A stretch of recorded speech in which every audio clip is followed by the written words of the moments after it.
Salut à tous et bienvenue dans ce nouveau numéro du JTech. Le JTech, c'est toute l'actualité high-tech tous les week-ends sur 01net TV. Et l'actualité tech cette semaine, eh bien, tu nous emmènes à New York, François, pour découvrir les nouveautés informatiques du constructeur taïwanais Acer. Et puis nous irons aussi à Taïwan tout à l'heure avec Adrien Branco. Là-bas, c'est le boom des imprimantes 3D et il est possible à Taïwan de réaliser une imprimante 3D pour 500 € et de qualité. On terminera par une touche de luxe avec le nouvel appareil photo numérique de la marque Leica qui emprunte beaucoup au marketing de la marque à la pomme. Le JTech, c'est le best-of des vidéos de la semaine sur 01net TV. Soyez les bienvenus.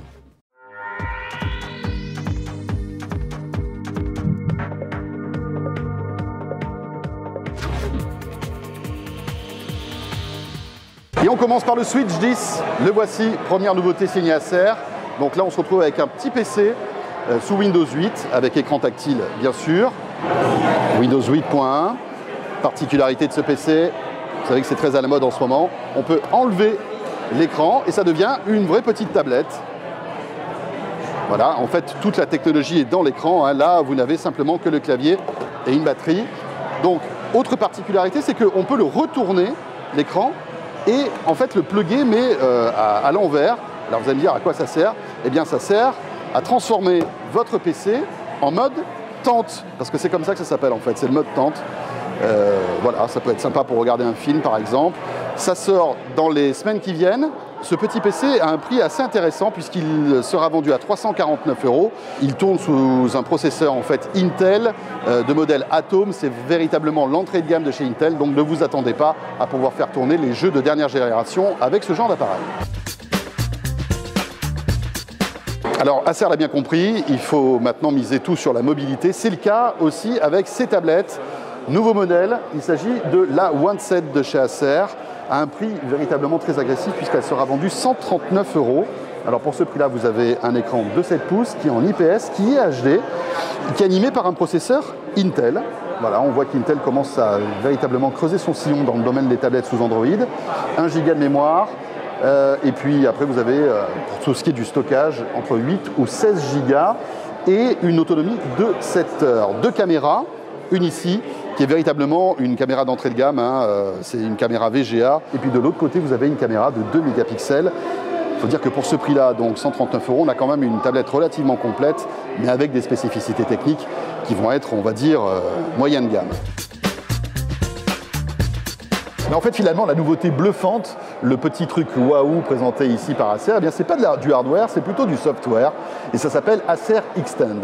Vous avez un smartphone Android Acer et vous avez un PC, eh bien, vous allez pouvoir interagir entre les deux sans fil. Comment ça marche? Eh bien, en fait, Acer a développé une technologie qui va vous permettre d'afficher le contenu de votre smartphone sans fil sur votre PC. Alors, ça existe déjà chez Samsung, mais là, la particularité d'Acer, c'est que ça marche sans fil, alors qu'avec Samsung, il faut brancher votre smartphone sur le port USB de votre ordi.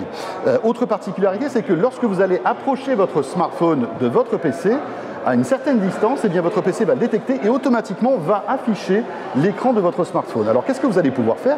Eh bien, vous allez pouvoir interagir entre les deux. Par exemple, vous avez un fichier sur votre smartphone que vous voulez faire apparaître sur votre PC, eh bien, vous allez pouvoir faire un glisser-déplacer tout simple. Vous allez pouvoir écrire aussi des messages, WhatsApp ou SMS, non pas depuis l'écran de votre smartphone, mais tout simplement depuis le clavier. Ça, c'est pratique si vous devez écrire des mails et les envoyer depuis votre smartphone. Donc on va pouvoir avoir une imprimante 3D de qualité américaine, on va dire, donc bien finie, etc. pour 500 €, c'est ça? Non. On va avoir mieux que ça. On va avoir une imprimante de qualité asiatique à 500 €. Si vous avez déjà vu à quoi ressemblait un peu une MakerBot, même les réplicators, c'est des espèces de plaques de métal, de tôle. C'est pas beau du tout. C'est pas beau du tout. On dirait un vieux four à micro-ondes. J'arrive à Taïwan et ils me présentent une boîte XYZ Printing. Bon, jamais entendu parler. On nous montre l'imprimante. C'est bien fini, hein, votre truc. Et oui, parce qu'en fait, c'est adossé à un groupe industriel énorme qui fabrique depuis des années pour toutes les marques que vous connaissez. Des calculatrices Casio, des ordinateurs portables Asus, des imprimantes HP. Beaucoup des imprimantes HP que vous achetez ici en France sont fabriquées à Taïwan par le New Kimpo Group. Et c'est la première fois que ce groupe-là décide de lancer sa propre marque. Et c'était pas pour rien que j'ai été bluffé par la qualité, parce que c'est bien mieux fini qu'une imprimante américaine. Donc c'est 2 à 3 fois mieux en finition pour le quart du prix. Ça veut dire qu'il y a un marché qui est déjà clairement identifié. Qui va acheter ces machines? En priorité, alors on parlait tout à l'heure vite fait des Fab Labs, donc effectivement il y a beaucoup de bidouilleurs vont les acheter.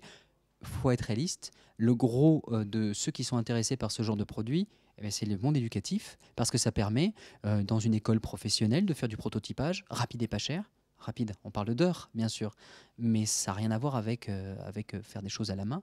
Donc du prototypage rapide dans les lycées professionnels, dans les écoles d'architecture, dans les écoles de design. Et là, le marché, il est gros parce que si un Fab Lab arrive à trouver le budget pour en acheter 4-5, c'est déjà pas mal. Mais une école de design, c'est plutôt plusieurs dizaines, voire centaines d'unités qu'elle va se procurer. Non seulement ces imprimantes vont être entre 4 à 3 fois moins chères selon le modèle que vous allez choisir. Contrairement au MakerBot, elle se pilote en Wi-Fi, il va y avoir des applications, enfin c'est un peu démentiel qu'ils proposent. Mais pour l'an prochain, ils vont proposer de la vraie innovation. Ce sont des imprimantes professionnelles qui fonctionnent avec des bains liquides. Et en fait, on va pouvoir modéliser de manière beaucoup plus fine les pièces, vu que ça marche à base de laser. Et c'est pour quand? Est-ce que ça va sortir en Europe? Oui, bien sûr. Alors, la disponibilité des imprimantes XYZ Printing, c'est pour le milieu de l'année en Europe. Il y aura 3 modèles qui ont un nom typiquement chinois, vu qu'elle s'appelle Da Vinci. Donc, ils empruntent toujours un peu à l'Europe pour ce... Chinois, oui, voilà, la connotation transformé. européenne, quoi. Mais donc les imprimantes, j'ai oublié le nom de la technologie, je crois que c'est PLS. Donc c'est un bain liquide et au croisement de 2 rayons laser se créent les formes et les textures et c'est très très fin. Ça c'est pour 2015. Alors, les yeux dans les yeux, ah oui non mais c'est bon, ça c'est pour 2015. Ok, donc ils sont sur 2, c'est un très gros groupe et oui je pense que sur ça Taïwan, une fois n'est pas coutume, ils vont faire du mal aux Américains. Alors comment choisir une enceinte sans fil aujourd'hui? Eh bien, il y a plusieurs choses qui les distinguent les unes des autres. Le design, bien sûr, ça compte, la puissance, et puis également, François, la connectivité. Toute la connectivité, bien sûr. Alors le système, le standard universel, c'est le Bluetooth stéréo, qui va permettre à n'importe quel téléphone de se connecter facilement, enfin plus ou moins facilement quand même, parce qu'il faut l'appairer, etc., à votre enceinte sans fil.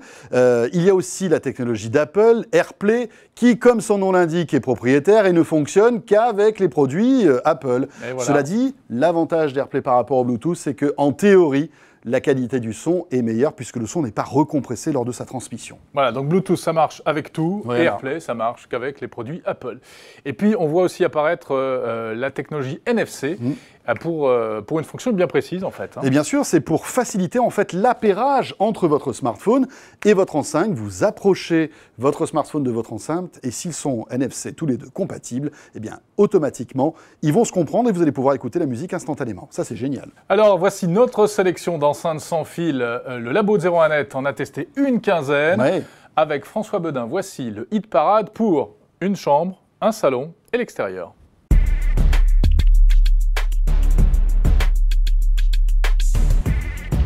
Avec son boîtier noir en forme de disque, l'Onyx est tout bonnement une enceinte magnifique. Elle est également dotée d'un cercle d'acier qui va servir de pied, mais aussi de poignée pour la transporter. Vous pouvez l'utiliser sur le secteur avec son adaptateur, mais aussi l'emporter d'une pièce à l'autre avec sa batterie qui offre une autonomie de 6 heures. Côté connectivité, il y a tout. C'est-à-dire que vous pouvez l'utiliser en AirPlay avec vos appareils Apple, sans fil, et aussi en Bluetooth avec d'autres appareils toujours sans fil. Enfin, elle offre un son de qualité avec une bonne puissance sonore dans un encombrement réduit, ce qui fait que vous pouvez la mettre facilement dans votre chambre.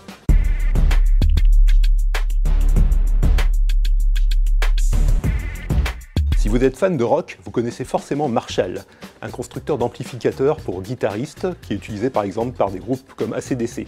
Eh bien la Stanmore est une enceinte qui reprend vraiment le design de ces amplificateurs avec des boutons de volume et de contrôle de grave aigu comme sur les amplis des guitaristes. Côté puissance de son, il y a de quoi faire pour sonoriser un salon, avec aussi une très bonne qualité sonore. L'enceinte communique sans fil avec vos appareils mobiles par le Bluetooth, mais vous pouvez aussi l'utiliser en connexion filaire, puisqu'il y a une liaison numérique optique. Donc par exemple, vous pouvez brancher votre platine Blu-ray ou votre console de jeu sur l'enceinte. Si on devait résumer Leica en amont, on dirait Apple, tout simplement. Pourquoi Apple? Parce que sur le design extérieur, on dirait clairement un produit Apple parce qu'il y a un mélange, le fameux glace en aluminium que Apple adore présenter. On a un écran qui est tactile, qui prend toute la face arrière, avec un côté noir glossy. On a une coque unibody qui est la marque de fabrique du design industriel d'Apple qui a été reprise ici. Et on a aussi un positionnement intéressant sur le tarif, qui n'est plus un tarif luxe, comme Leica l'a toujours fait, mais qui est un tarif premium, comme Apple le fait aujourd'hui. Et donc en fait on se retrouve avec un appareil qui est dans une philosophie très proche de celle de la pomme. Parce que si on regarde à l'intérieur, il y a des composants qui sont connus et partagés par d'autres marques, tout comme le fait Apple. Et après il y a une patte et une intégration que Leica, je pense, va essayer de travailler au maximum. En fait, on achète un Leica comme on achète une Rolex, c'est un point de vue.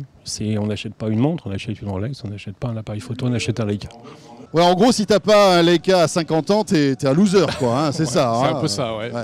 Ben, c'est vrai que c'est un produit de luxe, en fait, hein, qui se vend très bien en Chine, d'ailleurs. Mais les Chinois adorent, par exemple, avoir un Leica autour du cou, avec le sac Louis Vuitton, etc. C'est-à-dire que maintenant, il faut avoir un Leica sur soi, même si on fait pas de photos avec. Même si on s'en C'est sert pas, étonnant, exactement.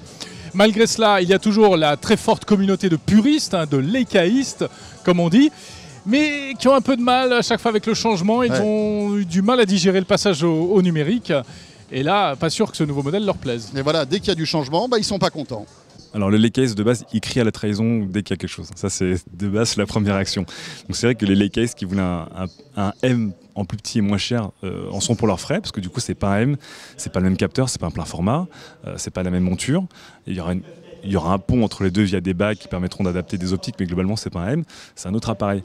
Par contre là où ça va être intéressant, c'est que je pense que ça peut être un bon deuxième boîtier pour un Leicaïste. Et pour eux, alors c'est 1 500 € le boîtier, ce qui est une somme conséquente, mais pour un Leicaïste, c'est presque une affaire. Voilà, c'est la fin de ce JTech. Retrouvez l'intégralité de ces vidéos et bien d'autres sur 01net.com. N'hésitez pas à nous suivre aussi sur les réseaux sociaux comme d'habitude, Google+, Twitter ou Facebook, on compte sur vous. On se retrouve la semaine prochaine pour un prochain JTech et bien entendu chaque matin pour la vidéo high-tech du jour. Portez-vous bien, très bon week-end, à très vite. Salut à tous.